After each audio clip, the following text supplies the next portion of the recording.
Mankind's responsibility to manage God's design, our stewardship of earth, and that's in Genesis 2:5 and 2:15. We were to awe-bad the ground and awe-bad the garden and keep it a paradise. And the Lord God took the man and put him in the Garden of Eden to dress it and keep it. The Garden of Eden and the land of Eden was a pleasant and delightful garden that was delicately designed. Mankind was to duplicate this design for every new family until the earth was full of these family homesteads. You can read about that in Education 22.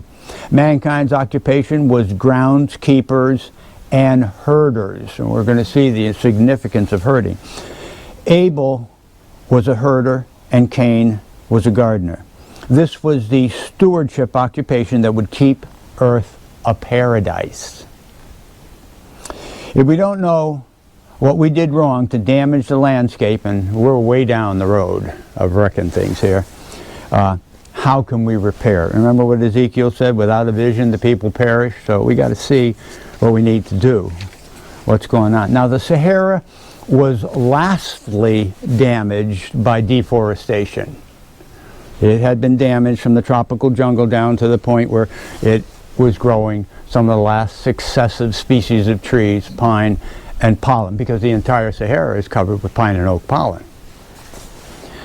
So, of course, I mentioned yesterday that even National Geographic says it was recently damaged. They say 5,000 years ago. They went into some area that was 130 degrees, and nobody would go in there. 130 degrees, that's pretty hot. That's a hard one to handle. And they found the bones of herding animals, antelope, all that stuff, the bones of hippopotamus. There were lakes there, there were fish bones there, and they said this was only 5,000 years ago. This is National Geographic, which talks evolution in millions of years. So this was just a while back that it was in this condition. And so there are ways to repair this. You listen to Jeff Lawton, who has been championing permaculture worldwide. And I even have a picture here, not of anything he's done, but of the principle. And this was a soil conservation pamphlet put out in 1949.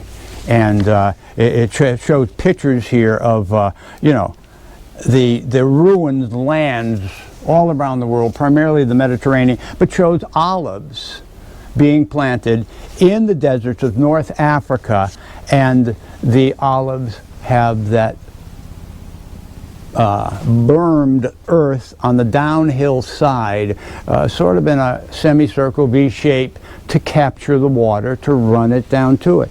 And Jeff Lawton teaching these permaculture principles, and his wife's either from Lebanon or Jordan, and he's teaching it there. And they had a severe drought, and the whole olive harvest failed for the country, except the people that listened to him and had built these berms.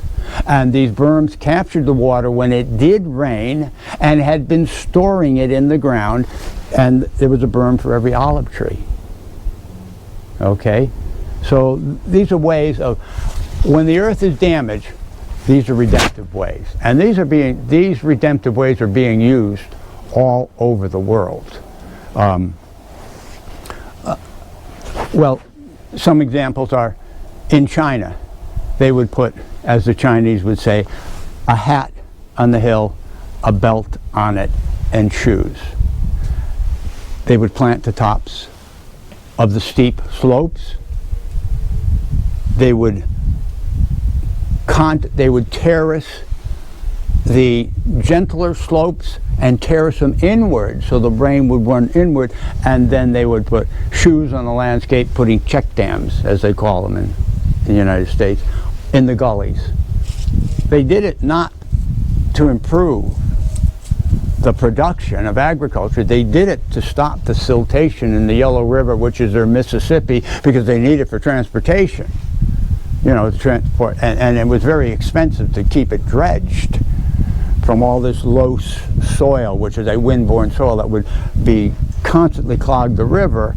And but the end product was that they did not anticipate. They only did it to stop the siltation in the river so they could have economic prosperity. But 12 years later, tripled production in the agricultural lands where the siltation was coming from. Tripled production because they were harvesting the water. Now, when God gave us this planet, it was totally planted. The soil only harvested water. It was open. It was aerated. It could drain. The water would go in, come up to the water tables, flow out as springs and streams. But when you take the trees off, you stop the transpiration. That is the water flowing out of the trees into the air, creating a moist environment. And water, look at a bead of water on a table. It's magnetic, pulls itself together. Water attracts water. And so the clouds would be drawn over these areas, so there was an even distribution of rain on the earth because there was transpiration everywhere. And if you think transpiration is a small thing where you've got, you know, water being released, water vapor being released through the leaves, it's no small deal. In Northern California, where I lived for a while, I irrigated my gardens and orchard with water from the creek. And it stops raining in California, where we were in the Sacramento Valley, probably in San Joaquin the same. Stops raining in May, doesn't rain again until October. We were there 4 years, and 2 of those years it rained on October 13th. But stops at the end of May, and no more water. So the water that's in the ground that has been stored by the forests around them is flowing out. But they have 7-year cycles of water, according to Georgia Maxim, who was 84 to 88 while I worked for her. She'd been there over 50 years, so, you know, 7 times 7, and she'd seen it, 7 wet, 7 dry, 7 wet, 7 dry, you know. And so we were near we were in the 6th year of the dry. And the 7th year, the creek didn't flow to irrigate from. But in that 6th year, we were sort of running low in the forest. And so in the morning, I'd get up, and the creek would be flowing about 6 feet wide, and we'd have a little rock dam, and I had the pump in there, and so I could pump and irrigate. By noon, dry. No water flowing. Those trees, they suck out 1,000 gallons a day. You know, the big trees. 1,000 gallons a day. And this is an entire forest. So that's how much water they put in the air, and that's how much magnetic attraction they have to draw clouds over themselves. Okay, so this is another thing besides the fact that you open the soil up when you replant a desert area with shrubs or trees that will grow in it. That opens it up, so when it does rain, the waters go in, but also as the forests begin to return, they have this magnetic attraction because of the transpiration of water into the air to draw the clouds in. Okay, so this is God's design, and we have to understand it. Now, Gaddafi in Algeria, you know, one of the Northern Africa countries, and if you think he's a bad guy, he was a real good guy. That's why they had to get rid of him. But anyways, they not only had oil down below when they drilled, but giant aquifers of water in the Sahara. Aquifers of water, enormous aquifers of water. So he pumped all that water up and pumped it out on the land, and they had agriculture going there. So the question is, where'd all that water come from? It's in reserve from when there was forests over the area. We're going to see the significance of those aquifers when we take a look at the United States and the Oglala aquifer that we use. In Africa, on a personal basis, individuals were taught, get your pick, mattock out, and it takes a day to do this only to make a 12-foot across semicircle, because the soil is so baked hard because there hasn't been plant life on it. And so they would make these semicircle catchments for water, and when it did rain, instead of rushing off and out to the ocean really quick, not going into the ground, they would catch it. And then in those catchments, they now had a reserve in the ground, and they could grow their crops on them. So this is some of the repair programs. In India, they were doing it and making actual reservoirs, because they were trying to reforest areas that had been deforested for a century or more. And they were doing that. You have to have water catchment. So that's the first priority when lands are damaged, because God's water system, which the Bible speaks of, we'll get to it, has been interrupted. So we have to do the personal work to redeem things with water catchment. And that's why, Jeff Lawton teaches people, you get a piece of land, and you're in dry country, you catch the water at the upper part of your land. You berm it on contour, catch all that water, and have it flow across your land in more bermed areas like this. Come across down like this slope here.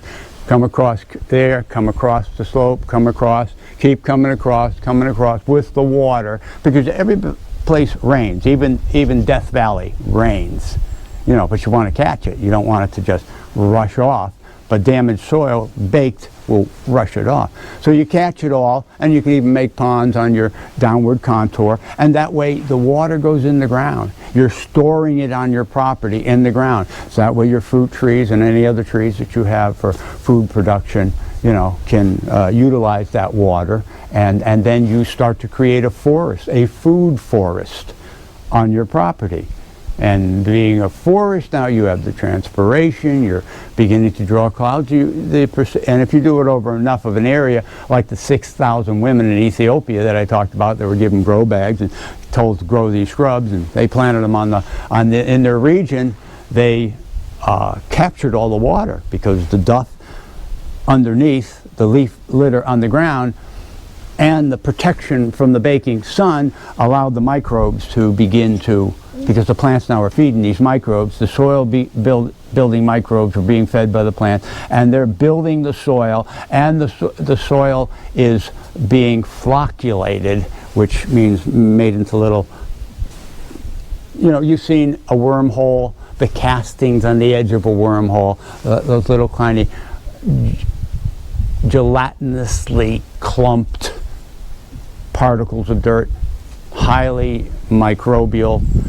So the soil gets flocculated, that's what that word means, is little ball bearings of soil, so the water can percolate through it, and then it can get stored in the ground. And then as the water table starts getting fuller and fuller and fuller, finally it reaches surface level, and starts to flow out. We call it a spring, and the springs flow and make streams.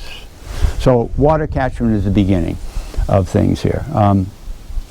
Now, the Gobi Desert is the second largest desert on Earth, and it had, I use the word had because I don't know if it has anymore, a lot have been going on in the Gobi in the last 20 years. But previous to that, 30 years or so back, it had the second largest natural herd on Earth. The Serengeti, you've probably seen pictures of the Serengeti with the wildebeest and zebra herds that make their 500-mile trek. They like to show that in those animal shows and stuff. And so they're herded around. They go on this migration every year, and they're basically herded by the wild animals. You know how I talked about Yellowstone Park and how they repaired Yellowstone Park just by putting wolves in? Repaired the creeks, repaired the streams and the waterways, and increased all the different waterfowl and the fishes and everything just by putting the wolves in. Because the wolves were now herding, the occupation of man, gardener and herder. And so they herded it, and I told you how their hoofs, prints, broke the crusted soil, made little ponds that would capture the water. And the herding, because of being herded, they would eat the best and trample the rest. So instead of volatilizing and going into the air as CO2, The plants were not pushed down to the ground surface, so decay microbes could make that nice spongy water catching humus layer. And so these are reparative things. And there's even Alan Savory, the biologist. You'll occasionally see things about him in Acres USA, that magazine that I've encouraged everyone here to get a copy of.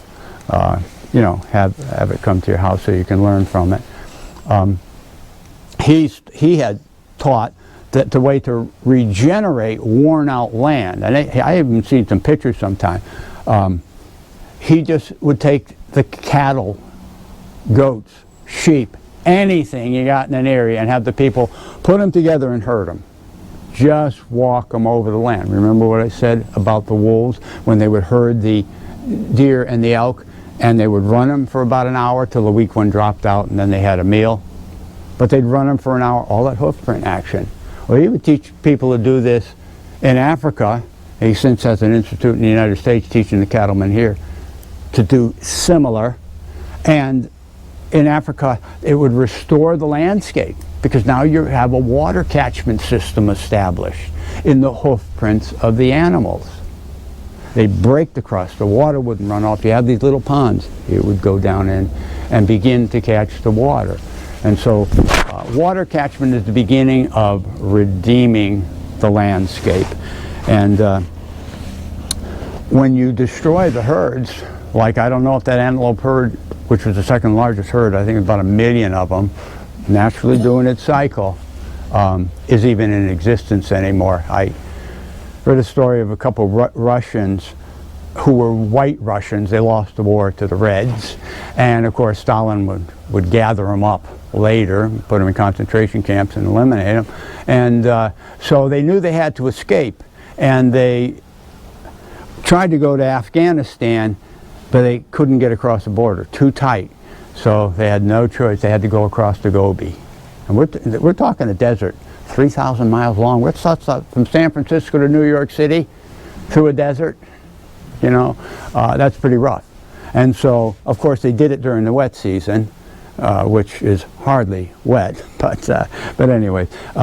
But the major city on the one side, before they started, they went to get supplies. People didn't even know what a fruit and a vegetable was. 50,000 people didn't even know what a fruit and vegetable was, because they all lived on animals. We have eaten, as people, the flesh off the planet. I've heard old reports of somebody going from the east here in the United States, going down to Texas during the, you know, before Texas was even a state, it was part of Mexico, and saying, yeah, the land is great here, there are deer everywhere and elk, and you can just, you know, live off the land, and that's what we did. We ate our way across the continent, and they did it everywhere. Everywhere. As one man did, they ate their way across. So much you just shoot an animal and eat it. And so they did it. And they've ruined the grazing, this natural. Abel was a herder. The two systems that God set up, the gardening system and the herding system, to maintain the paradise that he gave us. And so, like the Alan Savory Institute teaches, you know, these hoof prints are very important. You got to move them across the land. You want them to eat the best and trample the rest. Well, we don't have wolves in our cattle ranches and stuff like that. So we have to do it. And what they do is they set up mob stocking. And what you do is you put up paddocks, electric fences, real easy. Just put your fiberglass pole and string your electricity. And then you move your cattle through these paddocks. Now, Joel Salatine in West Virginia, his father, when he was in his teens, bought a farm, and he said you had to sort of jump between green spot to green spot. That's how much open soil there was. You know, I mean, I go by here and I see areas that are just bare. When I flew over, you know how much agricultural land before I dropped down into Asheville here that I saw with bare dirt? I mean, you can, like I told you, you can destroy flocculated soil and I've seen it done in my own yard. Pull off the ground cover, it rains on it, it melts it, the flocculation, you know, the little ball bearings of soil, so the air can percolate through, water can go in it, you know, and then the sun comes out, and it's baked. And it's baked in just a few days. That's how quickly we can ruin the soil. Soil is never to be exposed to bare soil and left that way. You know, you can begin a project, you know, and put in certain kind of reductive plants, which we're going to talk about as our conclusion here, as what you're going to do when you go home to your gardens and your land. And so the mob stocking, they would just move them every day. Eat the best, trample the rest. Eat the best, trample the rest. And Joe Salatine in Virginia, his land, he transformed it to, now he's probably about my age, 70 or something like that, and his father bought him as a teenager, a foot deep of topsoil. He's requested to speak all over the world because of that. And he just did it with the animals. He just used animals to do it because he's a meat salesman. But that's part of God's design for keeping the earth a paradise, or returning it to a paradise. Animals have to be herded. Now in Australia, the interior is the desert. But you read the first settlers when they came over, all prairie, supporting herds of, you know, different stuff, kangaroos and, you know, but they eat plants too and whatever. So whatever the Australia had, they were supported. But then they put the sheep on it, overgrazed it. Now the entire interior of Australia is just a desert. 1,000 miles across, one side to the other, just desert.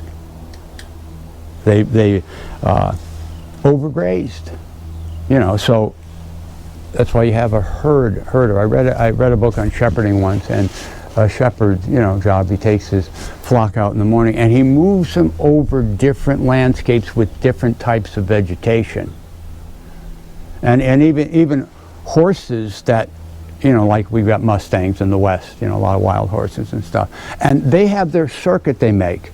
And to different, to water, to different types of vegetation that they eat, because it's their pharmacy too. They don't let themselves get sick. They know where to go to get what they need. They even go over rocky ground to have their hoofs. You know how you trim a horse's hoofs and stuff. They take care of it themselves by going over rocky ground. God has put in the design of all his creatures how to operate properly on the earth. We're the only one that just messes things up. We don't want to do things God's way, you know, my way. I'm going to do it my way. You know, there is a way that seems right unto a man, but the end thereof are the ways of death, sickness, disease, and death. So in 200 years, the English settlers turned it into a, and of course, a similar repair is going to be catchment of water again, you know, begin to get that water back in the ground again, and replanting plants that are going to rebuild the sponge, the humus layer, and then again, because they did soil analysis, you know, 150 years back, they had 15 to 20%, in some cases over 30% organic matter in the topsoil. They had an enormous sponge because there's not really much water in the interior. You take that sponge away and guess what you got? You've got a desert. Put the sponge back and guess what you have? You have nice prairie that can support livestock and animals. Okay? And so this is what the microbes do. They're the ones that make the sponge, the humus for the topsoil. Now, in North America here, in the prairies, we have the Oglala Aquifer. Okay, and it's very large. It covers a number of states in the prairies, and it's tapped into to grow crops that we shouldn't be growing on land like corn instead of wheat, because wheat grows in with less water. And so, but when they first tapped into the Oglala Aquifer, it was 200 feet deep. Now it's 600 feet deep. and it's difficult to pull water up that far. Okay, so we're on the way out. Because what have we done to the topsoil? I drove across the United States one spring, and from the time I hit the prairies, when you come out of Pennsylvania, that's prairies. Those were all prairies. Ohio, across Ohio, Indiana, and onward across until you get to the sagebrush up against the Rockies. You know, on that borderline of states, and you see they're almost in a line going down from the north to the south there, their western border. It's almost a line. That's the prairie line. I mean, that's the sagebrush line, where you don't have enough waters anymore naturally coming over. And so, but this was all a great sponge. And so it supported great herds, 120 million buffalo, let alone antelope and elk. And, you know, it was really good ground. What are they using now to fertilize it? So I'm driving across the United States. I come into Ohio. From Ohio all the way to the sagebrush. There's the farmers out on the field pulling their tanks of anhydrous ammonia. Instead of taking the nitrogen out of the air, they're using anhydrous ammonia.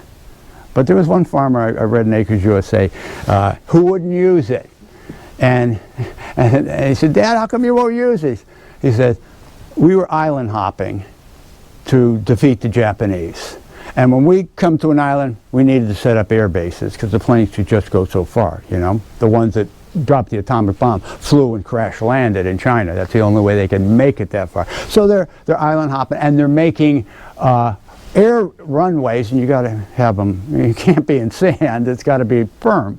And so, you know what they firmed it up with? Anhydrous ammonia. Hard as a rock.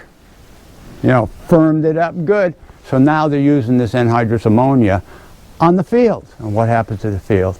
Hardens off. What happens when it hardens off? Where do the rains go?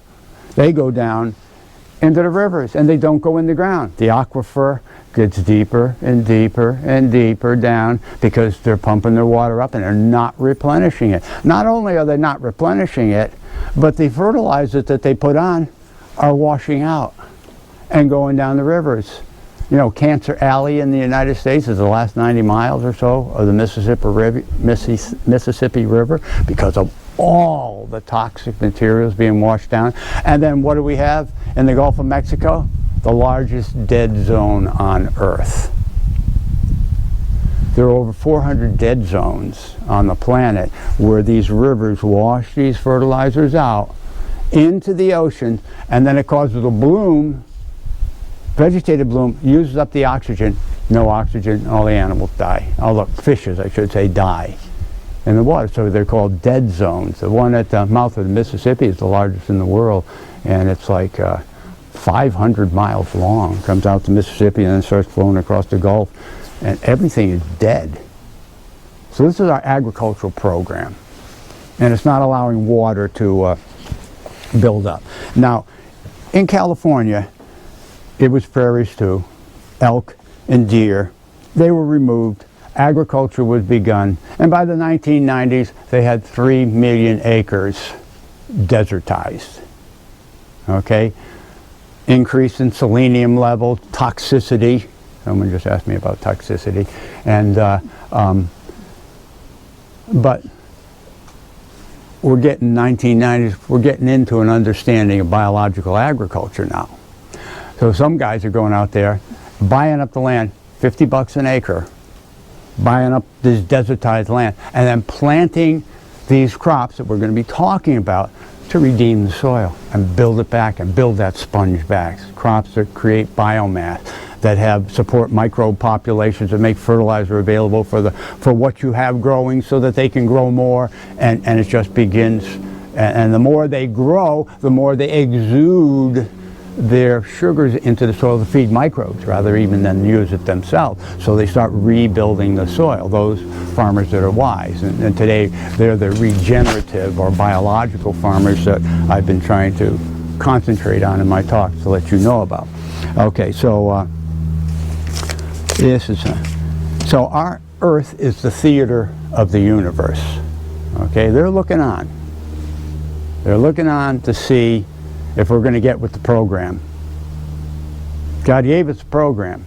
These are your occupations. You're going to be herders, and you're going to be gardeners. And I've given you a garden design, and you have a job to serve the soil. Not to do what you've been doing to it, but serve it. And, you know, and some people are, and we have examples of regenerative agriculture today. And it's really worth doing it. I mean, it does cost to begin with, but the returns are wonderful because the quality of the crop is so high, you get the best price of anybody for your crop. Not only that, it lasts, even when you store it, and it doesn't go bad. You know, like we talked about molds and stuff, and, you know, and the grains and stuff, and all the suffering that it brings upon people because of the effects that it has on them. So we have the desertification of the grasslands, and we can have the reversal of it there. We overgraze the land, and we can use mob stocking to develop it again, as Joel Salatin, you know, from having to jump from green spot to green spot to having a foot deep of sponge for water holding. Within his lifetime he did that. So the breathing is reestablished in the soil, which is important because you have to have oxygen entering the soil, you know, and these microbes and worms, things like that, flocculate the soil so the water can enter, and you keep vegetation on it so it doesn't get baked and sealed and the water run off. And these microbes in the soil, as they all day through photosynthesis, the plant is collecting making sugar, collecting sunlight and CO2 and water and making sugar, feeding the microbes in the soil. A healthy environment, more sugar that the plant produces goes to the microbes than goes to the plant itself. More sugar goes to feed the microbes than they utilize in their own metabolism. This is God's design.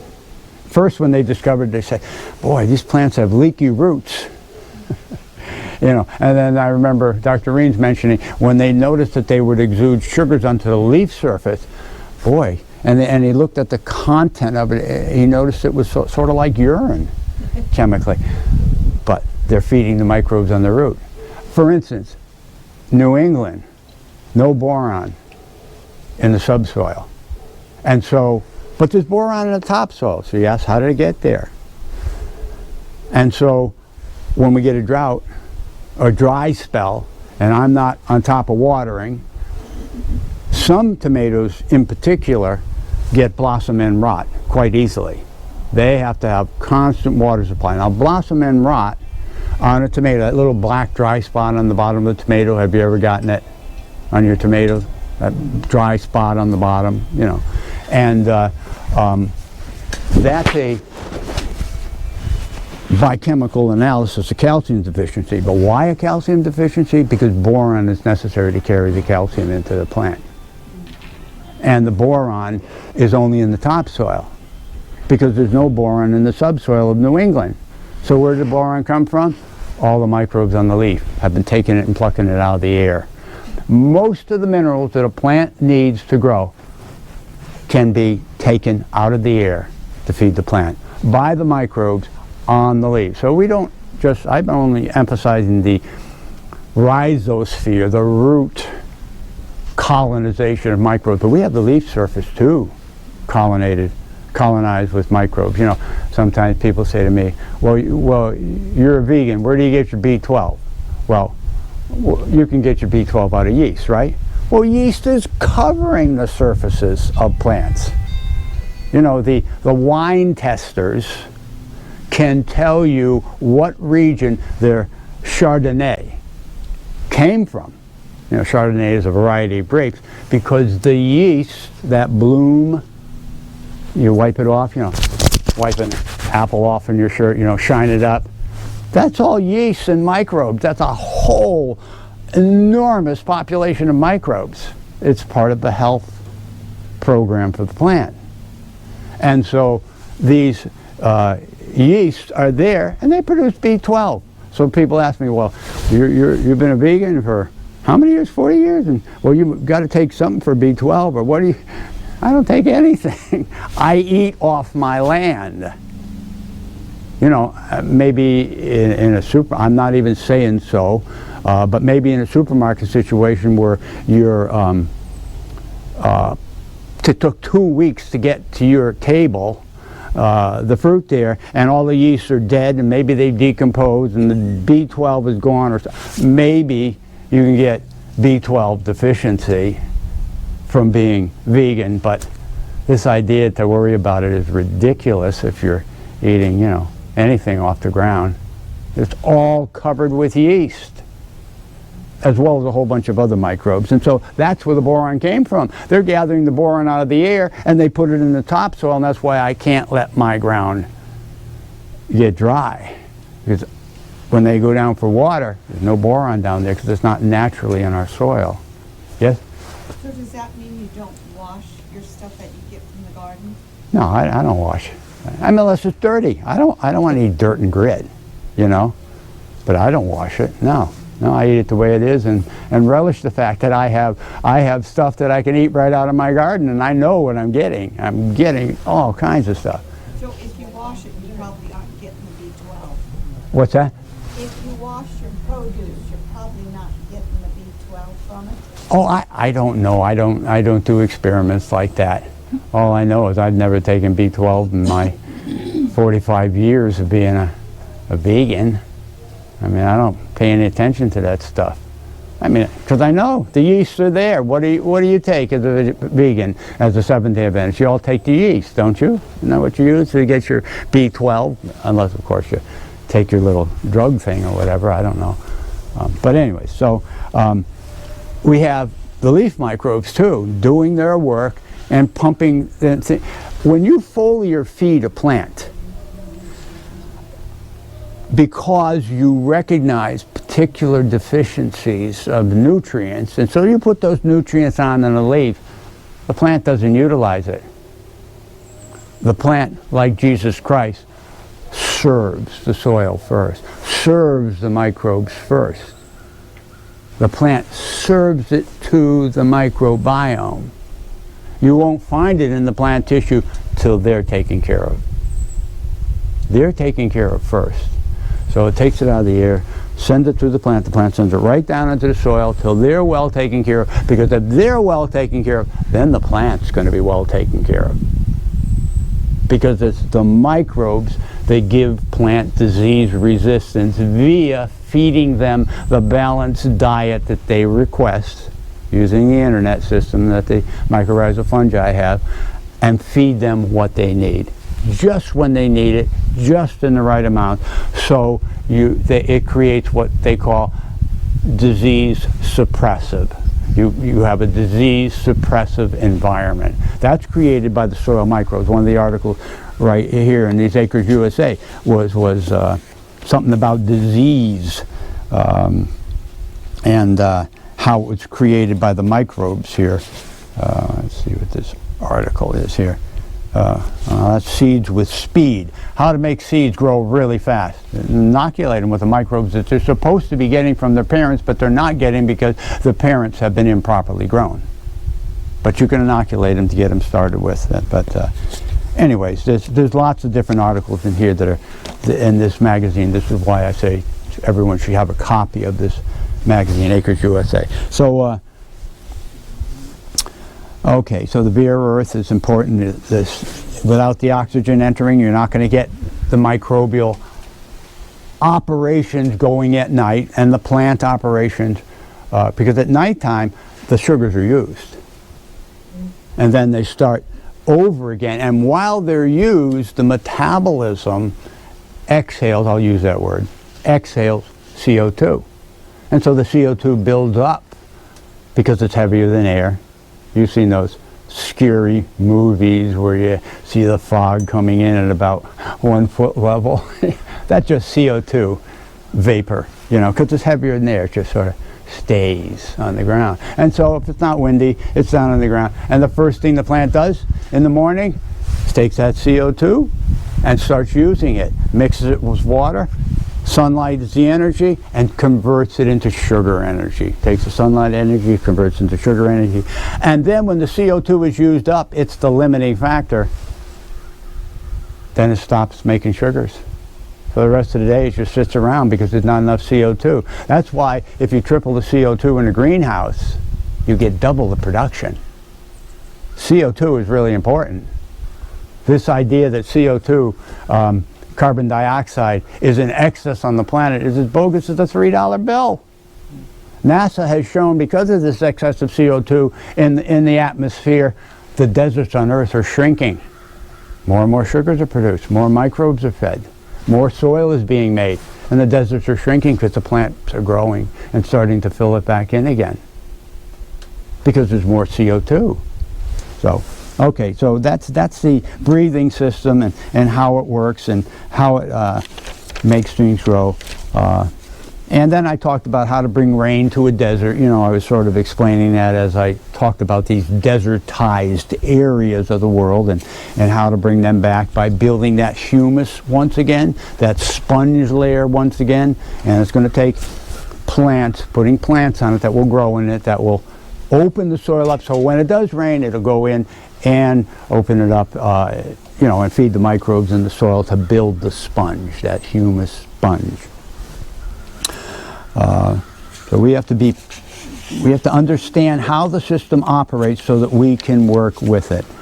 There's an example here in Brazil, and I mentioned it yesterday, of how to replant, you know, and you got to consider it because a lot of pampas grass here, that clump grass, it wasn't here when I used to come down here and give talks. This is the first time I've seen it, and you've got it coming in all over the place. You're ruining your landscapes here. Okay?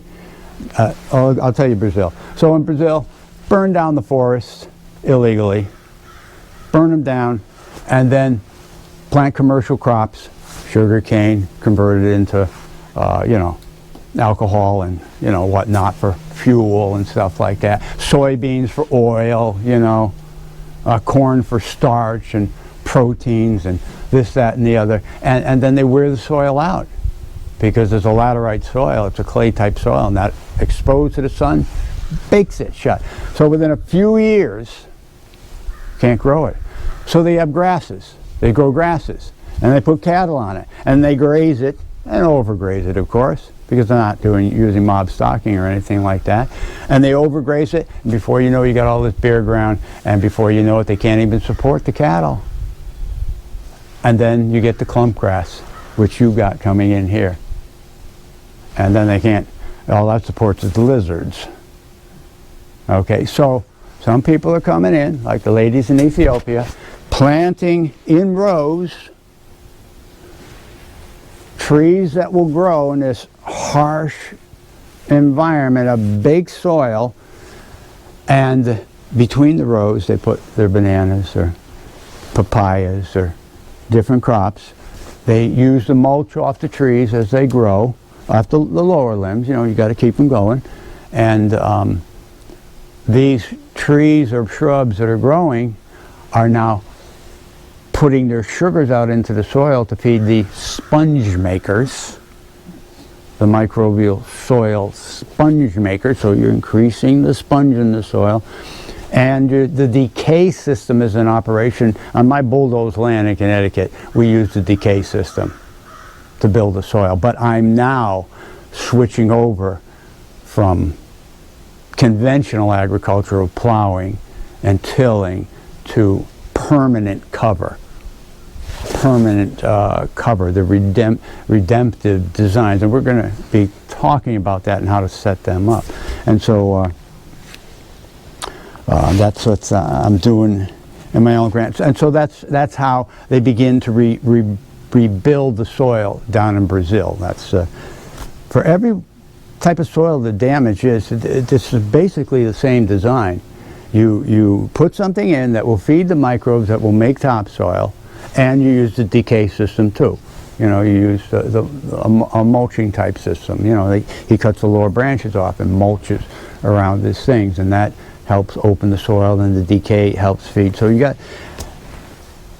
the bottom line for where you start making soil is plants that will feed the microbes. The decay system is that you have plants that will feed the microbes, decaying also into organic matter. We basically only think compost. You know, rob Peter to pay Paul. You know, take it from here, organic matter from here, and we've got excesses. We can get away with it, you know, on our piece of ground. But what are we going to do? Just keep robbing Peter to pay Paul, and using a composting system for our gardens to build the organic matter content so that we can grow crops? We've got to learn to be able to grow them so that ground can maintain itself, and we don't have to rob Peter to pay Paul anymore. Not that that's a problem, because, you know, people like their homes and they've got to have their trees taken down when they get too big and whatnot, and you would chip them up, and, you know, and then they want their lawns, so they got to rake the leaves off so that it doesn't smother the grass, and, you know, and go back to forest and whatnot. So you can use that. So you can use that system too. But we want to understand God's system. We want to understand the design and be able to redeem the land. Because what if we get to a point where we got to get out where there isn't trucks wanting to dump their chips somewhere, where there isn't somebody wanting to dump their leaves, you know. We want to have our own plants, our own garden design. And so I guess I give you enough background on that kind of stuff. So let's get into the restoration, okay? Beginning in our own gardens. Now, I only started this 3 or 4 years ago for myself. John Kemp, the Amish guy who's now the executive editor of Acres USA, only took it over about 3 or so years ago. But it was becoming more and more common. I was beginning to hear more about it. And so he has really worked on a big time worldwide. You know, I mean, getting information from around the world where people use this system. So I have, one of the first things I did, this is how I grow corn.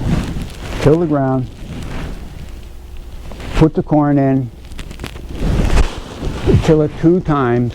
I make the rows as wide as my tiller, you know, 8 inches extra on each side, you know, so I can go through with my tiller, till the weeds out, and I till them out before I can see them.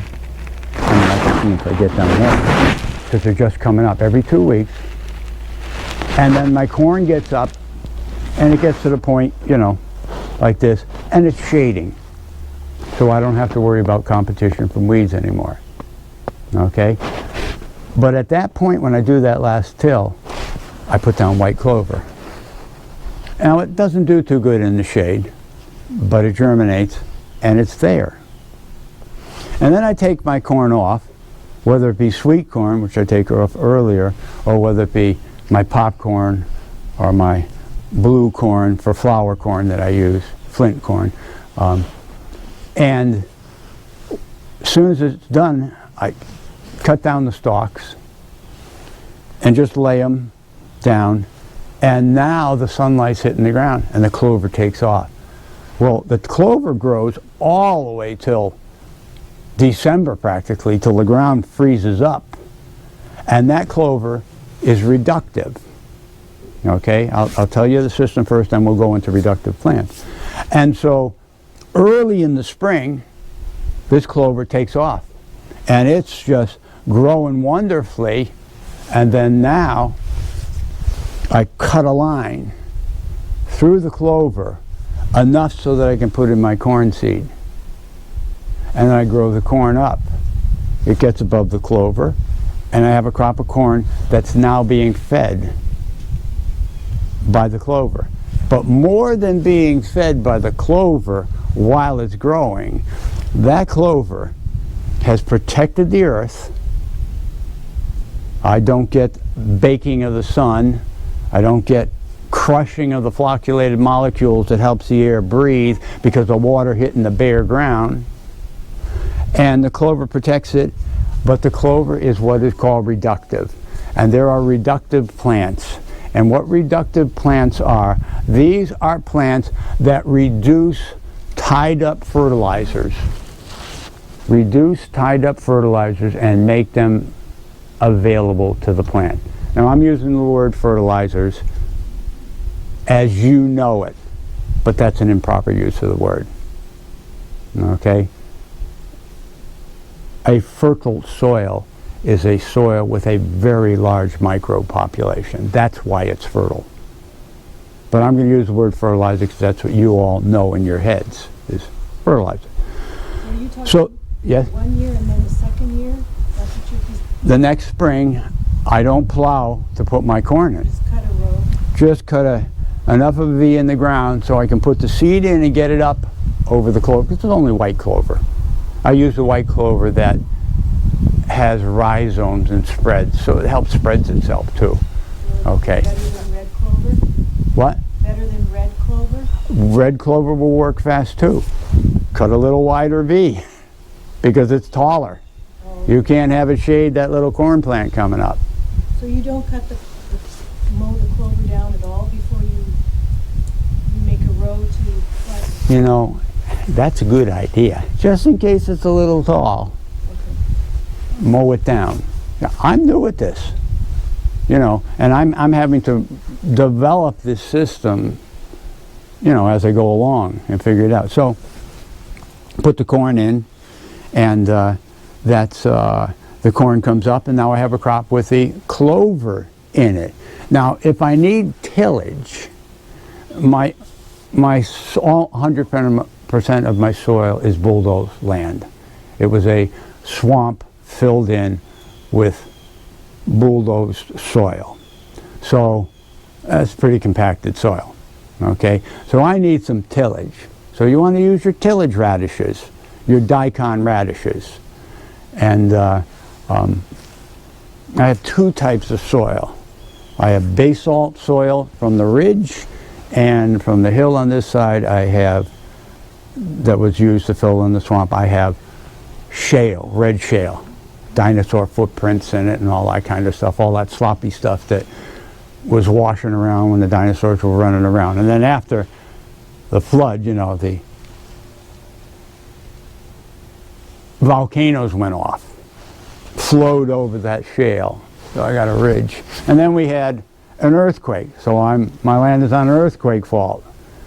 So it's up in the air, you know, 80, 100 feet, the ridge, you know, quite steep with all the basalt on top of it. And then I had a glacier come over it. This is all in the last 4,500 years. And so I have glacial moraine, gravel deposits along the edge of the ridge, you know, after volcano, earthquake, glacier, you know. This is what went on after the flood. The book by F.H. King about the Orientals and how well they took care of their land is farmers of 40 centuries, but it's 45 centuries since the flood. It took that 500 years for all these things to be going on. So that's the kind of soil I'm working with, is these different conditions, variable conditions. But it was bulldozed in, so it's sort of compacted, and I got to loosen it. And I use tillage radishes for that, so I don't have to till. And I use them in my tomato plants. Yes.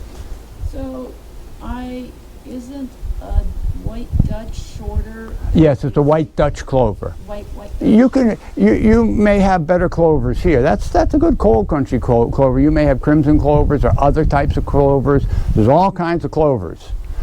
We'll stop here at this moment and we'll get back to using reductive plants by first going over what are reductive plants. Reductive plants, and I'll name them in a moment, they have the capacity to unlock nutrients. God doesn't want the nutrients in the soil washing away, so he oxidizes them. Oxygen molecule attaches to it. The iron doesn't wash away, the manganese doesn't wash away, the zinc doesn't wash away, the cobalt, whatever, it's oxidized, so it's sitting there. These microbes take off that oxygen molecule. That's why they're called reductive. Redox, reduce the oxygen, if you know your chemical term. And I failed in chemistry all the time. I never could figure out what they're talking about until recently, reading in Acres USA. Maybe because I'm older, I understood reduction, but I sure didn't understand it in high school and in college. But That's what it is, reduces the oxygen, and then that nutrient is made available. The plants can use it. Plants will take in rust, and you can do an analysis of the plant and say, oh, you've got a high iron content in these plants. Guess what? You have no available iron if you are suffering with an iron deficiency, even though the reading says it's high iron. You can take a soil reading here. I just opened one of these articles up here in one of these magazines just a few minutes ago, and we were looking at it there. And here's an article, how soil tests aren't any good, because they're not going to tell you what's in the plant. Okay? They just tell you what's in the soil. Plenty of iron, but it's in rust form, and the plant can't use it. But these other plants, and I'll name them. 3 of them are individuals. Corn that's not GMO, buckwheat, and oats. Oats has a very interesting history.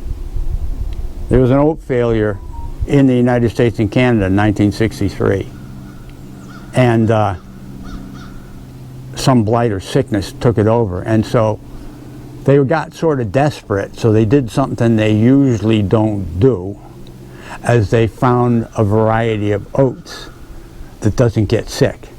Now, we don't do that at our universities, because then if it doesn't get sick, you don't have sprays, and if it grows good on its own, you don't need fertilizer. Petrochemical industry doesn't allow that in the universities.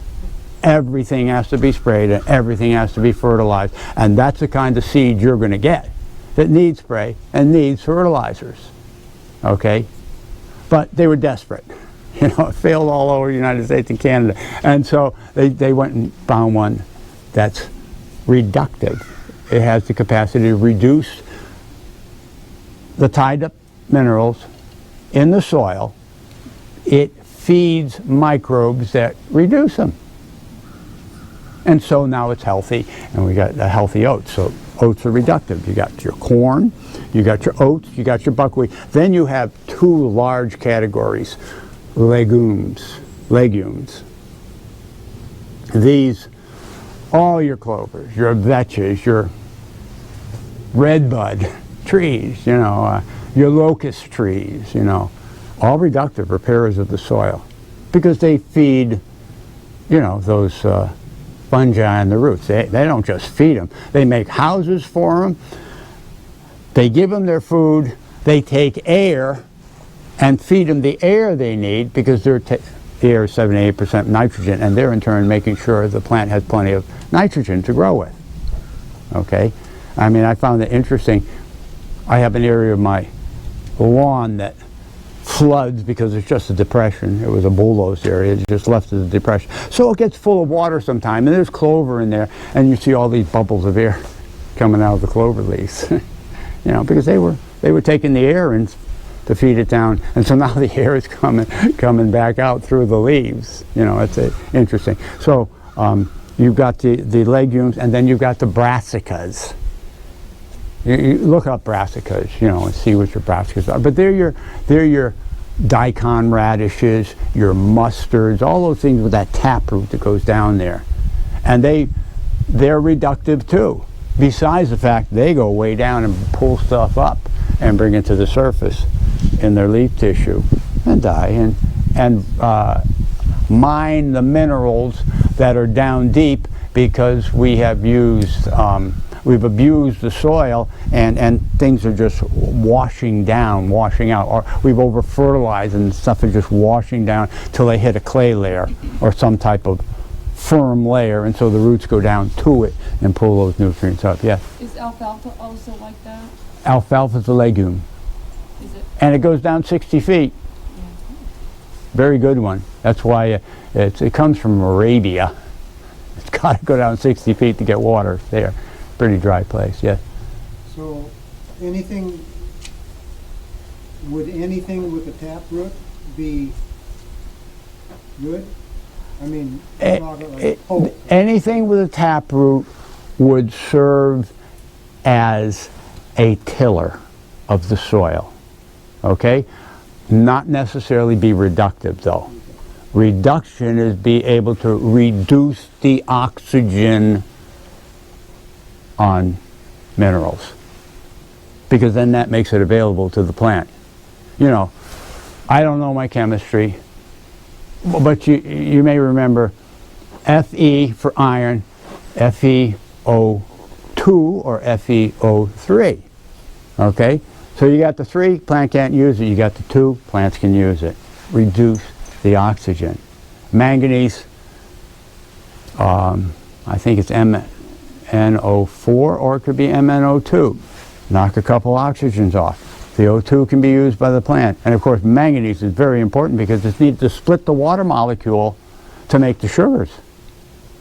Very important. They say, John Kemp is saying it's one of the most, almost every place in the United States there's a manganese deficiency. Not because there's not enough manganese in the soil, but because it isn't reduced.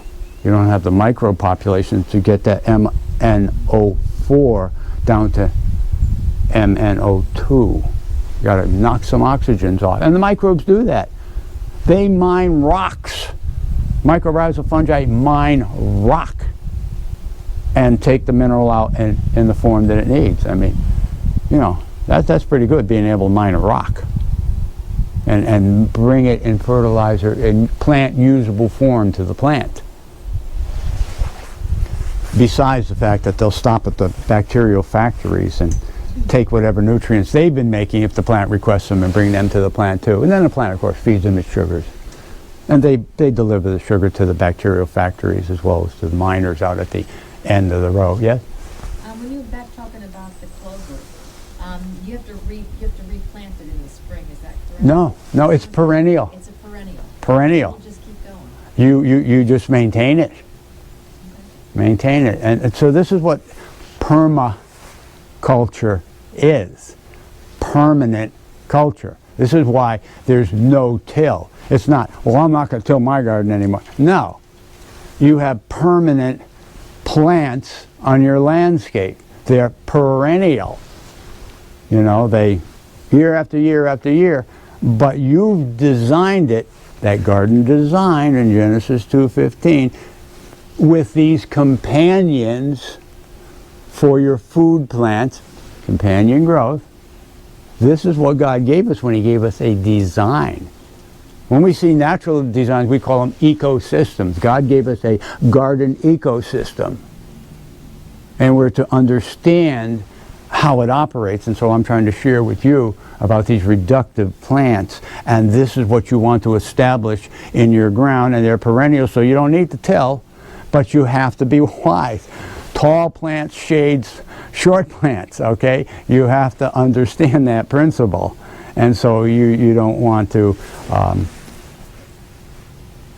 use tall plants except for specific reasons. The tall plants are good to use for biomass. And so you can, for instance, my sweet potatoes, I dug them out late. And they always dig them. You always dig them out late, at least I do, because it's Connecticut and you don't have much of a growing season. So when the frost hits them, you got to get them out. You don't want to lose them.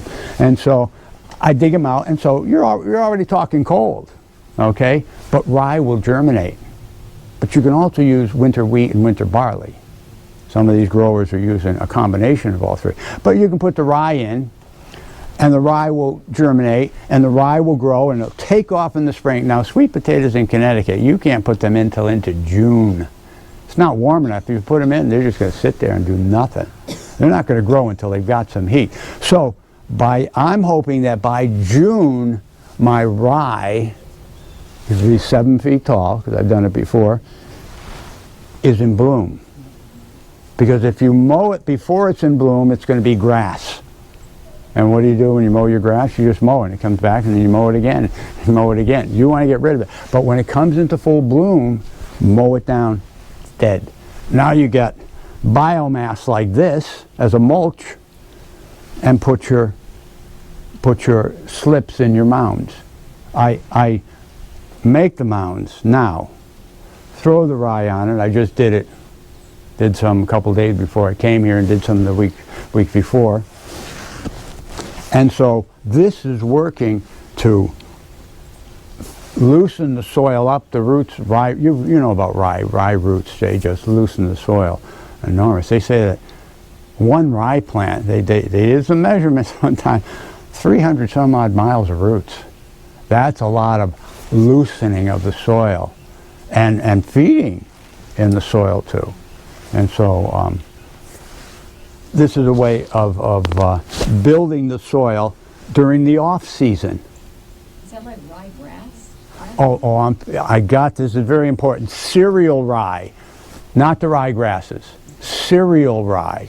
You know, the rye you eat for cereal, you know, the kernels, you know, they make rye bread out of and stuff. That's important to know. It's the cereal rye you want to use. And throw in vetch with it too. Vetch, I think, flowers about the same time, and you can kill it when it's in flower. I've had crown vetch in my orchard because my father had put some in there, and so I have to mow the orchard because I don't want it to come up and Russian olive and multiflora rose and a whole bunch of other stuff. So I weed whack it because it's steep ground. And the crown vetch, I know I gotta leave it if it's in bloom. I gotta go around it. Because if I mow it like the rest of it, when it's in full bloom, it dies off. Okay? So you mow the vetch. This is crown vetch. You mow the hairy vetch. This is what they usually add in the rye mix. If you buy rye from Fedco of Maine, they'll usually be it'll be a rye vetch mix. So you've got a reductive legume, the vetch, building topsoil all the time that you're not growing your sweet potatoes. Now this year, because I'm new at this, and I didn't have anything in the fall before, and I made some new potato rows, sweet potato mounds. I know that oats will germinate when it's cold. So I put in oats on my sweet potato mounds that I made, and by growing oats, they're reductive. They're making all the trace elements available. They're making potassium available, but oats have an added thing. They make phosphate available. And because of all the greenery, they make nitrogen available. And then because I'm in Connecticut and it's cold, I'll get better production with my sweet potatoes, so I cover my mounds with tarps. Black side up. Added heat. I get much better production that way. Because I got to get some heat in, because this is up north trying to grow sweet potatoes, which are more a tropical thing. And so I smother the oats. So now I have the greenery, N, I have the phosphate, P, I have the potassium, K, and all the trace elements. All having been put there by planting the oats in April to grow until June when I want to put the slips in the ground. That's in his climate. What's that? That's in your climate. I'm talking my climate. You have to adjust things to your climate. And if you use Fedco magazine, Fedco seed catalog, they have a whole bunch more names of reductive plants that people have been used to using. And they'll tell you how to use them. You need to till your soil, use these things, mustard and daikon radishes. If you need nitrogen for your soil, use these plants. If you need biomass, you don't have enough organic matter, use these. And they'll give you all these different plants to use. But I'm giving you specifically the reductive ones that make fertilizer. Because the idea for the farmers is you've got to not only rebuild your soil, you don't take it out of food production because you're out of business. You've got to be able to build your soil while you're growing your crop. Go ahead. You mentioned about no-till and using your clover, but yet then you also mentioned about healing up a row to plant it in, to plant. Moisture is going to rise in a hill. What's how going are you going to no-till your clover? I mean, Wait, you don't use clover in a sweet potato operation. This is where you're going to learn. You're going to have to learn what plants to use in your. Plants are different. You dig potatoes. You pick a tomato. Okay. You don't have to mess with the soil with the tomato. So in your tomatoes and your corn, you're not healing it up. You're going to have flat ground, right? Yeah. Over the period of years, it's going to be flat. Yes, it's going to be flat. You're not going to be hilling it up. Right. Because you'll see with this white clover how thick it is. Right. I can see that. There's not many. You don't have hardly any weeds coming through that. That stuff grows thick. And if it doesn't grow thick, switch to another variety that grows thick. You know, I don't know what your varieties of clover would be down here. And maybe you would use something other than a clover, but shorter. I don't know. All I know is, The white clover does good here. yeah, does it? Okay, good. Good then. So when Yeah, you're making- that's a nice short one, so. When making your V for that row, what do you use for tool to make that V? Good question. Good question. I've had to use my back, and I'm thinking, what tool can I use for that? But you'll see pictures in Acres USA, and they get down on the ground, take the picture, and it's a tractor going through a perennial ground cover. And there's this V-shape plow, a little V-shaped plow, just wide enough to throw it open to put the corn seed in. So, you know, they've got equipment. I mean, the farmers are like dentists there. Make an implement to do what you want the easy way. You know, because if you know how to fabricate stuff, and these farmers know how to do that, they'll make the tool they want if they don't have it. So, you know, but right now, at this point, it's my back, and I don't like that as my tool. The same with the biomass. There's just so much stuff there. How do you get your plant or your seed to grow with all this biomass all over the ground? You open it up. You get 7 foot of rye is going to give you a lot of biomass. Yeah, Well, that's your mulch. right. You didn't have to haul it in later, at a later point. It's already there. You push it aside with your fingers, take your little shovel, put your plant in, and there it is. And you tuck the biomass back around it. And there you go.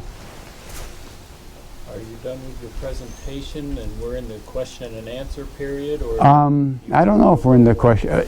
This part of the presentation, I guess, has to be question and answer, because I want you to walk away with knowing what to do for yourself. I just don't want to. I can give my examples, and which is what I was entering into, but we'll just sort of shift into the question and answer part, so we can figure out what you need to do for your garden. Back to sweet potatoes that you were talking about. You said that you planted it inside once you cut down the oats? You planted it in? I didn't cut down the oats. Because I'm up north, I smothered them with my tarps. I cut up old tarps. And I just cut them wide enough to cover from row to row, from mound to mound. Black tarps. Put some boards or stones to hold them in place so they don't blow away until the vines get over them, then they hold them in place. And tuck them up tight to the slips. Sweet potatoes don't like a lot of water. They're one of the things that can grow in like a ½ inch of water. So I already got the water in the ground, and it doesn't matter if the tarps are good and they're doing their job of shedding water. Most of them aren't too good. They're older ones. You know, water can get in here and there. But anyways, in the depth of the hole, of between the mounds, water does soak through, you know. And so there's plenty of water for the crop. I mean, it works. I've done it 3 years now, so it works good. What was the name of that company? What's that? Bedco? Oh, Fedco Seed of Maine. Fedco Seed of Maine has a whole list of crops and will tell you the different of these crops that are good for cover crops, and it will tell you what they're good for. You know, and they have a list of problems and then all the crops that will solve those different problems. Yeah. Can I go to the local co-op and purchase oat seed and use that in my garden? Purchase what? Oat seed. Yeah, that's what I do. I just go to the guys that sell to the horses and stuff like that. And the rye, I don't know. I don't know where I got that from. Maybe it was, you know, maybe from a co-op for food or something. I don't know. Just buy it in a 50-pound bag, you know. So, okay, my tomatoes are like this. They're in ground that has been bulldozed, and I have the rows 7 foot apart, and I have cages for them to grow in, because these are my big tomatoes. And my big tomatoes will grow 7 or 8 feet tall, you know. And so I have old sheep fencing, you know, cut 2.5 foot diameter, and the tomatoes grow up in them, and then they sort of flop over and come down, and you know, if they're really vigorous, they'll hit the ground again, you know. And but between them in the walkway, this is where I put in my daikon radishes. And how I do it is, I would like to have had clover in the row. This ground needs tillage, that's why I'm using daikon, which is a tillage radish.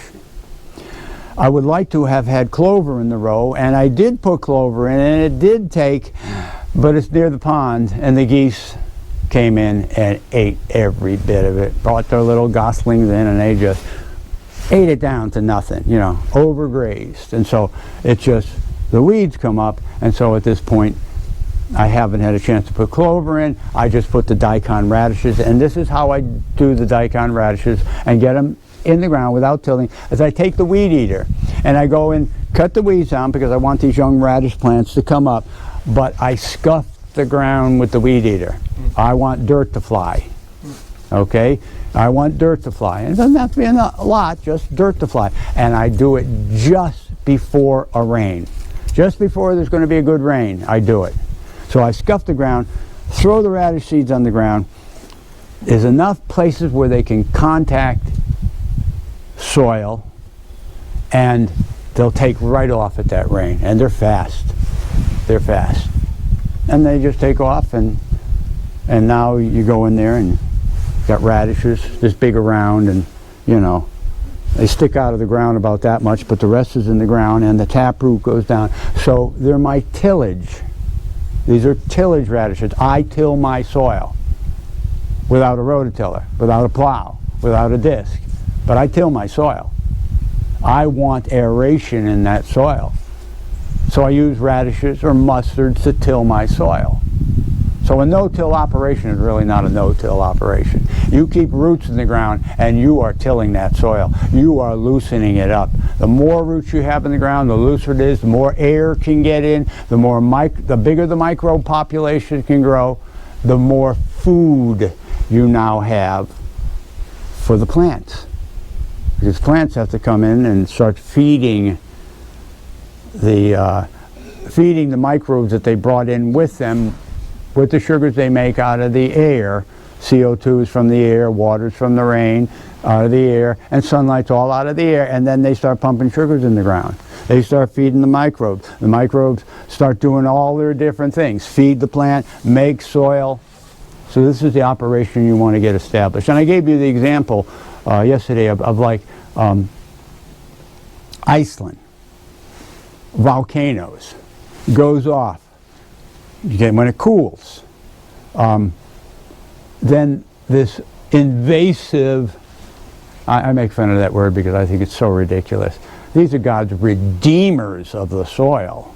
So the invasive blue lupin comes in, and it just pulls everything out of the air, starts feeding the microbes in the ground. They start making topsoil, and behind them, as the lupins invade across this cooled volcanic soil that has no carbon in it, because it went up as smoke if there was anything in it, because it was hot, you know, and it starts making soil, and then the other plants follow behind it, you know, with whatever soil is made. You get other species come in, and they just march across the landscape, reestablishing it. Well, we want to just do the same in our gardens.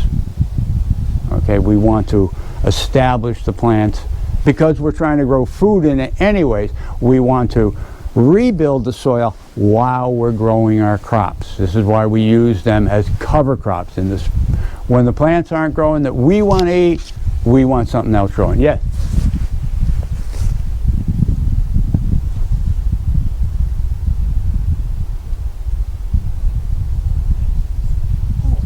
Yes, where I want to plant the sweet potatoes next year. Oh, I don't hear a word. It's not magnifying it, it's recording. Okay, where I want to plant the sweet potatoes next year, I'd like to plant mustard as a reductive. So should we mound up the sweet potato rows before we plant the mustard? You mound up the ground if you're planting mustard before the sweet potatoes for reduction. Do you mound it up for the sweet potatoes and then put the mustard on, or do you leave it flat and then put with the mustard on? Well, if you put it flat, let the mustards do their work and make nutrients available. You will have nutrients available, but your mycorrhizal network will be destroyed when you have to shovel it all up. So you might as well let the mycorrhizal fungi develop, you know, by building your mound first, so that you have that also, as well as nutrients, fertilizers made available by the microbes.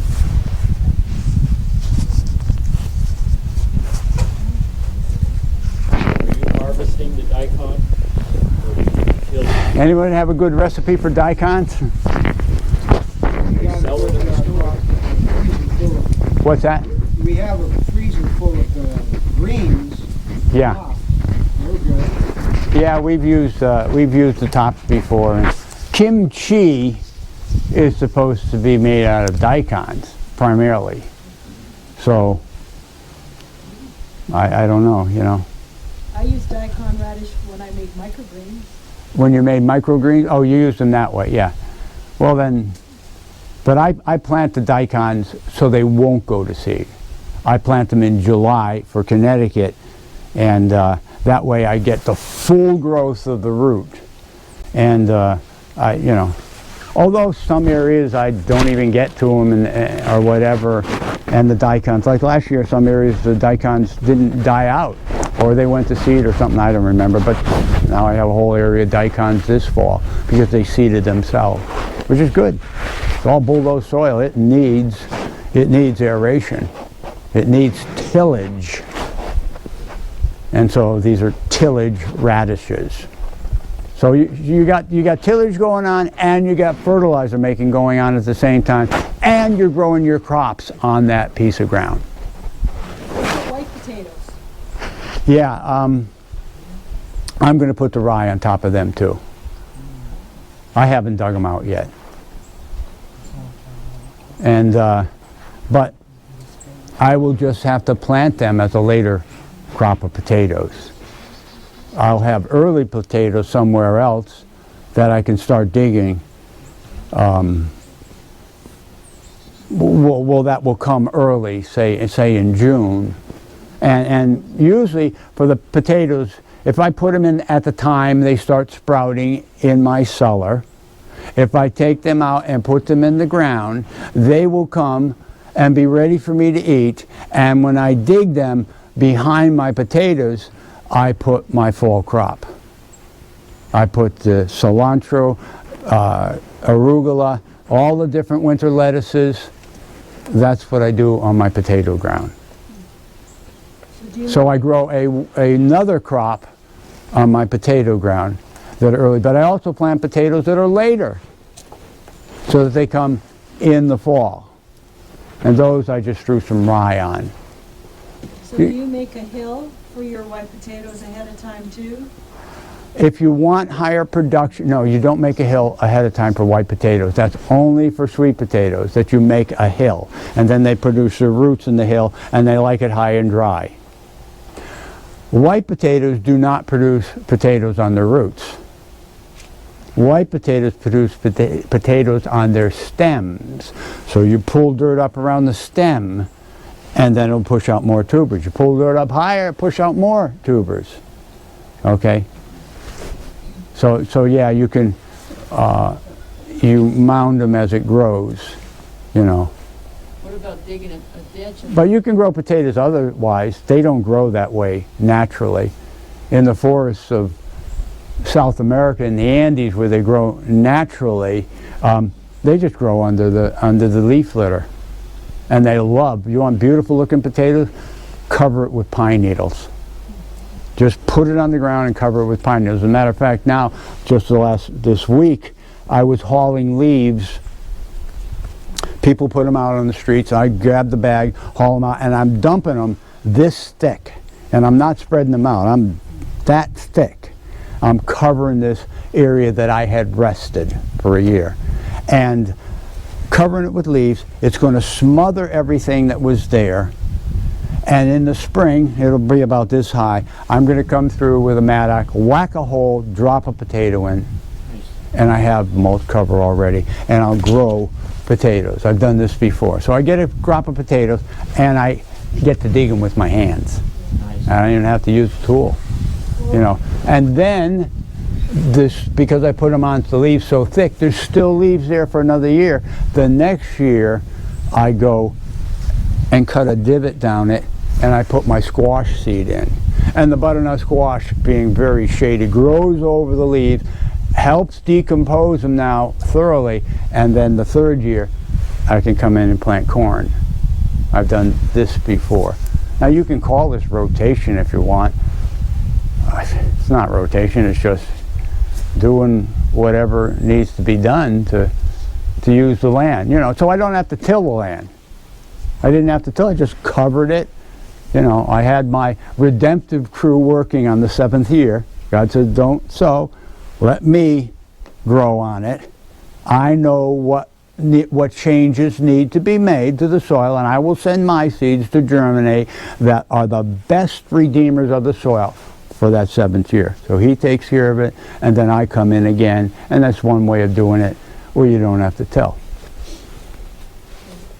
Yeah, I've done that too, where I planted my potato and then instead of tilling, I just came with leaf mulch. Yeah, you probably, if you got enough leaves, you can probably mound it up pretty good and increase the amount of tubers that are produced. Yeah, I never thought of that one. That's a good one. I like that. This might be a silly question, but how do you keep your leaves from blowing away? Grind them. They'll blow. Some will blow. I mean, it's going to rain. It's going to rain and they get wet. No, but you put a whole bunch of leaves on them and the wind. We get 40 to 60 miles an hour winds here in Tennessee. Yeah, well, we get the rains that wet them down and they stick, and you get a little blowing, but not much. We don't get normally the 40 to 60 mile an hour wind. Mine is to be stripped out of my garden. Yeah. So you plant. But they'd have to be dry. So you build them up like this high off the ground? Well, you know, like this, because the bags are about this big around, so that's about how high. Regular leaves before they break down or anything? What's that? Just regular leaves before they break down? Well, it's all the leaves that fall in people's yards. They rake them up, put them in bags, and put them out for the city, and I just take the bags. Were you going to talk about, you had mentioned yesterday about why not to use manure? Why not to what? To use manure. You're fertilizing. You don't know what the plant needs. And who was it was telling me, I think you were, or your wife told me, that once you put the manure on, then you got the blight come in behind it. You get an imbalanced ratio. Too much nitrogen reduces the amount of potassium you need, and then you start getting diseases that thrive on plants that are deficient in potassium because you imbalance it with the nitrogen. We don't know what we're doing when we fertilize, okay? But yes, use a little if your ground is very poor, okay? But you're going to phase out of it because you're going to be putting legumes in it, okay?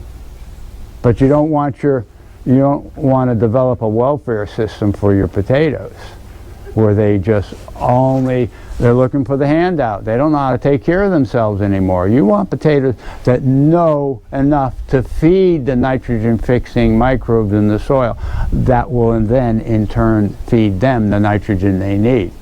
Because they'll shut off the genes. If you keep giving them nitrogen in the form of manure, they'll shut off their genes for feeding the microbes that will give them the nitrogen they need. And so you're going to always be guessing how much nitrogen you should have. And you know, I found it interesting. You can taste in potatoes what kind of manure you used.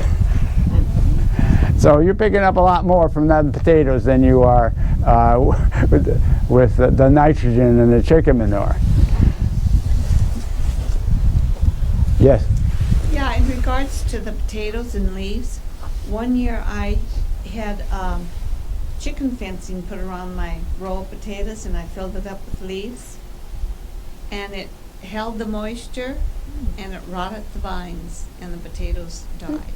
The leaves, you had a wire around it and it held them in and it held the moisture and... I filled it up with leaves. And I don't know, maybe that year we got a lot of rain. But all I know is my potatoes died. You got a lot of rain and what happened? Did you get good potatoes or did they rot? They rot. Yeah, they'll rot. You got to have potatoes like good drainage. You have to, and my clay soil, that's from the shale, they'll rot. You got to get them out when they're ready. When the plant dies, you got to get them out. But on the basalt soil, which tends to be a looser, easier drainage soil, those potatoes will last a little longer in the ground. No, they died before they matured. Oh, well, that's excessive water. Yeah, you can flood things to death. Yeah, I mean, we had so much rain last year and this spring that stuff wouldn't grow. Stuff wouldn't grow. I mean, everything is just languishing from nitrogen deficiency because of heavy water washed the nitrogen out. As the soil dries, nitrogen increases. It's a chemical response. As the soil dries, nitrogen increases. The plants get greener and greener. You get excessive water and you're going to start to see, well, you see in a cornfield where the water ponds up, the corn plants get shorter and they're yellower. They don't have the green nitrogen. You know, people green up a lawn with nitrogen fertilizer, you know. So you get that system going. You got to have some nitrogen to grow these plants. Okay. I mean, that's from the old way of thinking. But what you need when you're reestablishing the environment is you need drainage. John Kemp has an article, mentions in here, he told some grower, look, you want to increase your production 40 to 50%, put in drainage in your field. And I said, that's a lot of money. Well, eventually he put drainage in his field, and it increases production 50%. He heard, John Kemp heard him talking about it to some other grower, and he walked over and said, you want to increase it another 40 or 50%? Put in irrigation. You've got to have drainage and you've got to have water when it needs it. We have a damaged system. We're not raining periodically in small amounts. What God had, when he first watered his system, what did he do? A mist. A mist. Just like in the supermarket. Every day or every few hours, a mist. A mist rose up. That's gentle watering. Dr. Ream says that in a drizzle, a 24-hour drizzle, you get 4 pounds of nitrogen per acre from the air. So a mist is the perfect way to water. So the heavier and heavier the rains we get, you can get flooding, you can get drought in between them. We've got to, not like we're going to do it, but we have to do it for our own piece of ground. We've got to use system. We're not going to change the planet. People aren't into it, but we can change our area. We can change, and when we're obedient to God and following His principles, He's going to intervene on our behalf, and He is going to have a particular cloud come over, or have, for me, you know, sometimes the moisture blows up off the ocean, and it's at a dry time, and I'm not getting rain, but. Remember, Elijah, there'll be no rain or dew for 3.5 years. Dr. Scott, an agronomist, was telling farmers who 60 days no rain, and they grew wonderfully because the way he had the farmers treat the ground and rebuild the ground, they were harvesting the dew every morning. Harvesting the dew. God has designed. Do you ever notice a corn blade? How is it shaped? Like this. and then it flows towards the corn, and the water's in the pocket. Do you ever look at the bottom after a night of dew around the corn plant first thing in the morning? It's wet around the stem. The leaves are collecting the dew, funneling it down. Cabbage, the leaves are out. Kale, all these things, the leaves are out, funneling it down, and you look, it'd be dry, but there's this wet in the morning around the stem there and the ground. So God has designed things because He knew what we would do. We wouldn't maintain things, and so, and that could be an epigenetic design. It could be a later design where it could be, you know, not have to do that, you know, in the original design. God makes things change to adapt to our condition. The evils are changes for redemption. Yeah. You were saying in hilling the potatoes, now you dug up the dirt that's in between the rows of potatoes, so you've exposed the dirt. What's that? Every time you hill up the potatoes, you're exposing the dirt from, you know, Yeah, I like her method. She said hill them up with leaves. I never thought of that. I like that because I know how potatoes will grow under leaves. You know how I just told you I'm going to put some in next year under the leaves? I know they'll do well under the leaves. And if you have enough leaves, you've got room for more potatoes being pushed out of the stem, because they come from the stem, not the roots. Yeah. I don't know if I should change the subject, but what about trees and the stuff under trees? Mulch or? Well, when we're talking about mulch, you have two ecosystems you're dealing with. You have a forest ecosystem, and the mulch you want under a forest ecosystem, orchards, grapes. You know, you see the grapes growing up in the forest here. And you want wood chips, leaves, that kind of stuff. In a prairie ecosystem, vegetation, you want grasses, you know, hay, straw, green leaf clippings. You want that type of mulch. So are you saying in my field I need to have grass, but under the trees instead of the wood chips? Yeah, you don't want wood chips in your garden. That back to Eden thing there, no, that's a mistake. Okay. And he doesn't do that in his garden. I don't know where you get the idea, but it sure looked like he put wood chips in his garden, but no. You know what he puts in his garden? Out of the chicken pen. And what does he do? He has a screen. Screens out the wood because he doesn't want them robbing the nitrogen. Throws them back into the chicken cage. Let that nitrogen be used for decomposition of carbonaceous wood material, and then he brings the other stuff and puts it in the garden. So he doesn't put wood chips in his garden. He puts the wood chips on his woody things in his orchard there. And any of the woody plants, your blueberries, your vineyard, your kiwi arbors, you know, these are all forest things, so you give them a forest environment because you want a microbiome that is a forest microbiome. They perform better. It's like my tomatoes. Tomatoes in Hawaii, where I live, they were wild tomatoes, and they grew up in the grasses and in the shrubs, and you know, plenty of sunlight. And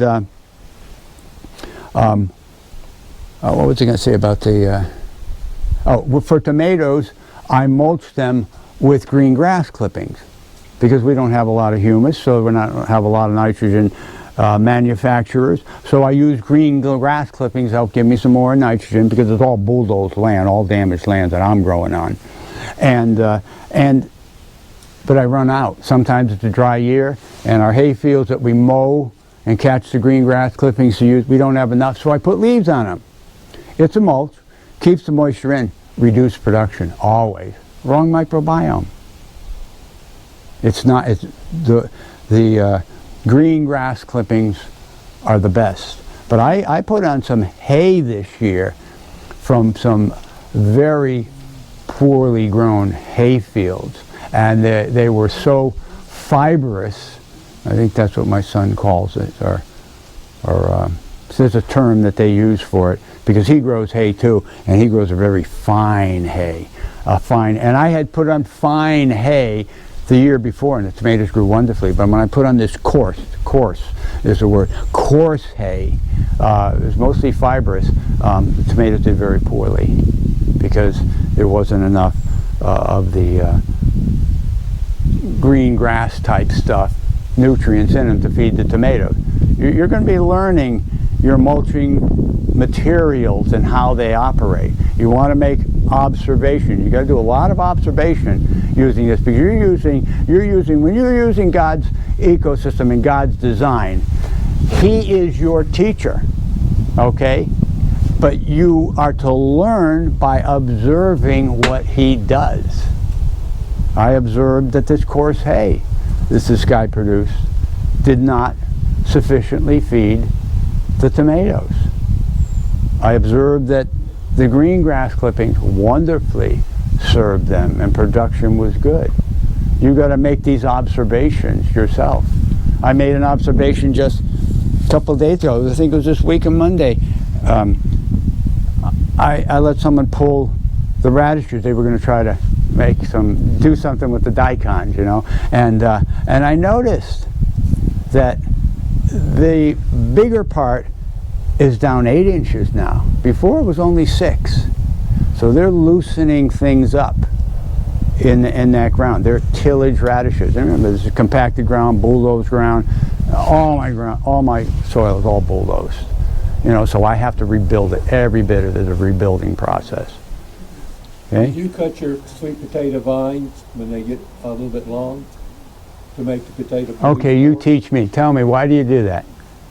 I find in reading they say if you cut your vines, they will produce more potatoes in the ground. I've always had problems with my sweet potatoes. They grow one potato, it's the size of a watermelon, and I don't like big potatoes. I like smaller ones. Yeah. So I noticed Well, Fedco said plant them closer together. I grow them 6 inches apart. Oh, wow. Because I got them on a drip. Okay. My son told me that. Clip them so that they don't root out here, and they just put the energy into the clump. So I'm wondering. I think that's... I didn't grow up growing sweet potatoes. I've only started that in the last 6, 7 years or so. So I need to be taught by you guys that grow them all the time. So I'll try that. I'll try that, clipping it back and seeing if that increases the size. But it's hard to tell whether it does, because you have to grow some one way and some the other way in the same growing season in the same soil to make a comparison. So it doesn't make them bigger, it produces more.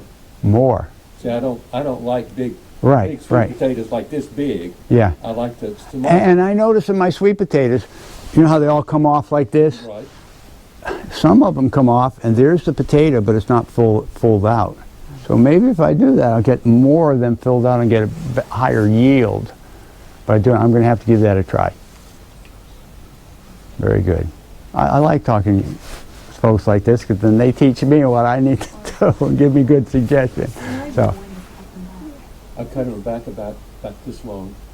About 18? Instead of being 6 foot long, when they start getting this long, start cutting the tips. When they get that long. About this long, the vines. That's as long as you want. wow, that's pretty short.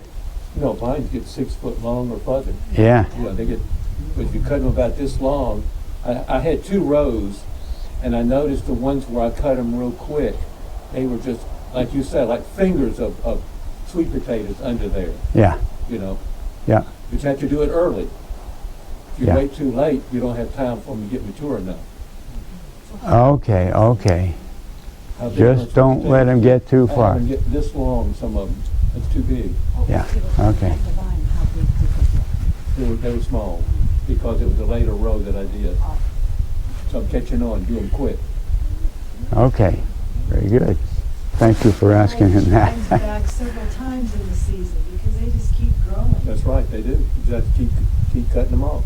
How long do you let this get, and then you start? This was my first year to cut them When back. they get this long, just cut the tip, about that much at the tip. Once you cut the tip, they don't usually grow anymore. It shoots out another one. Yeah. Yeah, and they're good to eat. Those Yeah. leaves are good to Of course, you can take those tips and put them in the ground, and they'll make another sweet potato. Yeah, if you got another, you got a growing Put 'em in season. a jar of water, and they make roots in half a week or a week. Yeah, you've got the growing season to do that. Yeah. Yeah. Okay. How do you keep them until the spring? Sweet potatoes? No, the plant. I always try every year to do that, and they never make it. Why, you eat them all first? Don't keep the plant, keep the sweet potato. Yeah, keep the sweet potato. No, I mean to grow new ones the next year. Yeah, the sweet potato is what you keep. Oh, you don't keep the leaves? The sweet potato will send out It'll make more leaves. roots, I mean, It's sprouts. such a pretty plant, you can't just grow it over the winter inside? Years ago, I observed Vicky cutting the tips off her sweet potatoes with the little sprouts and putting them in water. And so I thought, so this year I did that. I cut the tips off, but I didn't put them in water. Instead, I put them in a big pot. And I would use my little, put them right next to each other, and then they grew in the pots in the greenhouse because I didn't want to have to buy these things. They charge you $25 for 25 slips, you know? So I just put them in the pots like that, and I had a whole bunch of pots in the greenhouse like that, all producing, you know, the slips coming off them. And then I put that little piece in the ground and pulled extra slips off them. Just, you know, I just wanted one slip for each little piece. But I put the little piece in and then put the other slips in, and then I noticed my little piece grew. And I thought, I wonder if it's edible. And so I cooked them up, and that little piece turned into a bigger one, about like that, and it was edible. It was edible. So I like that method because I get more. I get more that way. And the first ones that start to sprout when I do that in March and then leave them in the house near the window, they'll grow, and they'll almost be that long by the time it's time to put them in. But I just cut between every leaf, and that little node at the bottom of the leaf will start another plant. So I have lots of them because I supply the church because they don't, you know, they want to grow them, but they don't know how to start slips. And it's a lot of money to buy those things.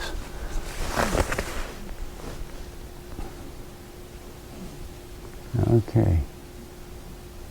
So when you cut them, do you put them in water to form roots, or do you put them in the soil? No, I stick them in the ground. If it's going to be, you know, sometimes when it's like we've had drought years before these excessive rain years we've had recently, I've had to go through down the rows with the hose and, you know, a little bit of hosing right around it, you know. And in real dry country, like I remember in California when they were planting sweet potatoes, then it stops raining, doesn't rain again for 5 months or something like that, that they put the sweet potato in the ground and then they make a little bit of a dish so they can pour water in there, you know.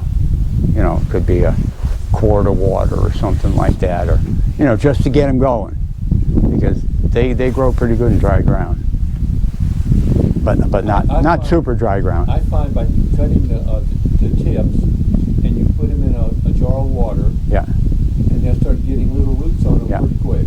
yeah, And you wait till there's a full moon, and then you plant on a full moon, and I've had one lost none, because that's the root time of the root growth. all downward from then on. Correct. And you do it at that time of the year, of the month, and you water it good, and I've seen the next morning, we're hot in June, and they don't even wilt, they just keep on growing. Yeah. Remember I told you about the water? It goes up and down in the soil, and that's why you have the phases of the moon to tell you when to plant. You want certain things, want the water up near the surface, but the roots, you want to put them in on the third quarter when the water is going down, down, down, down, down, down, until it's down at the farthest in the new moon when there's no moon up in the sky there. Could be for 7 days from a full moon to your next quarter. It's your root growth. Yeah. Yeah, can you review that from yesterday? What's that? Can you review that from yesterday? About the moon and the zodiac signs and yeah. What to plant at those certain times? Well, I don't have that memorized. I just have a few odd ones memorized because I had experienced what planting or not planting by the moon had to do with it. But you can look it up. You The can look way it it works is, at a new moon, for 7 days, you want to plant your seed. The second 7 days, that would be from the Full moon. quarter to a full moon. Oh. That's going to be leaf growth. And then from your full moon to the next quarter, which would be 7 days, is going to be root growth. And then your last 7 days is going to be the time you either kill your Weeds, or either you're going to harvest your apples or whatever because it will help them to heal. dry down. Yeah, yeah, yeah. Those are some basic principles Slower. there. But you'll actually find out certain We'll have Dave teach a class. species. Pardon? We'll have Dave teach a class next. No. He knows lots of stuff. No. Certain It's exactly what he said yesterday. You have your 4 quarters, and each quarter there's a different. God has a different. The moon pulls water up. And a full moon is going to rain in the spring of the year. That's the way God does it, and that's when you're going to have either you're planting your seed or you're going to be doing your transplanting. It works usually all the time. Yeah, you have enough play in the season. Me, you got to get it in. That's why Wisconsin, I'm far north and I'm trying to grow a squash. I know I got 105 days. That's a long time. It's got to do it right. And if the moon's with me, good. But if it's not with me, but then I got my lesson when I planted, and the frost did not kill what came up on the full moon. So I said, God says, and the squashes. But I want to mention here certain things, and I think I remembered that cucumbers like to germinate in the first quarter, but most plants like to germinate in the second quarter. And then the roots like to germinate in the third quarter when the water's going downward, downward, downward. Because in the new moon, water's coming up, being pulled up. And when's the highest tide? When the water is pulled up the highest? Full moon. And then less and less and less and less, and the lowest tides on the on no moon, And so that's what's happening in the soil too. And then the zodiac signs, the different stars and their influence, those are what the Farmer's Almanac was written for.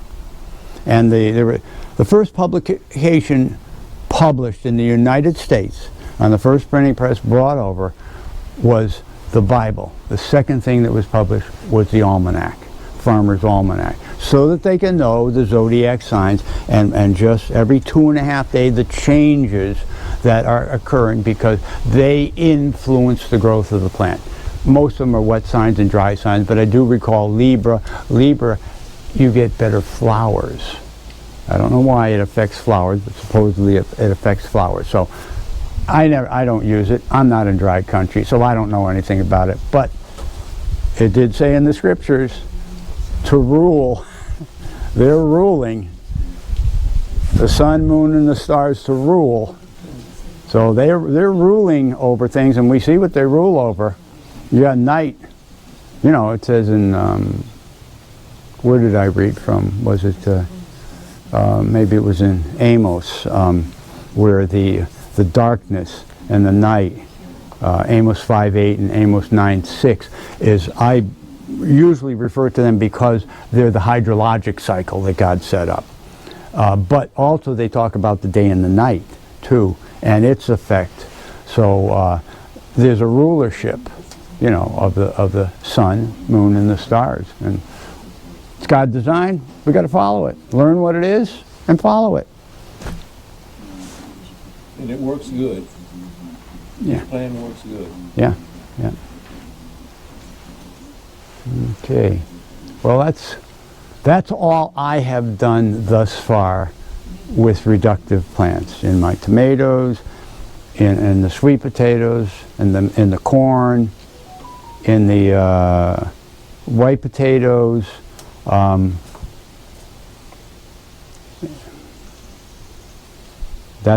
That's all I've done so far. So that's all I can share with you about the use of cover cropping. cover cropping with reductive plants. You're going to have to begin studying the rest. I mean, I've only been at this biological agriculture for a few years. I was organic agriculture for years. And, but now that I find out God's design fertilizes the plant so that it has disease resistance, I got to go his program, because I want disease resistance and pest resistance. I don't want to have to deal with them. Okay. Well, that's it for me right now, and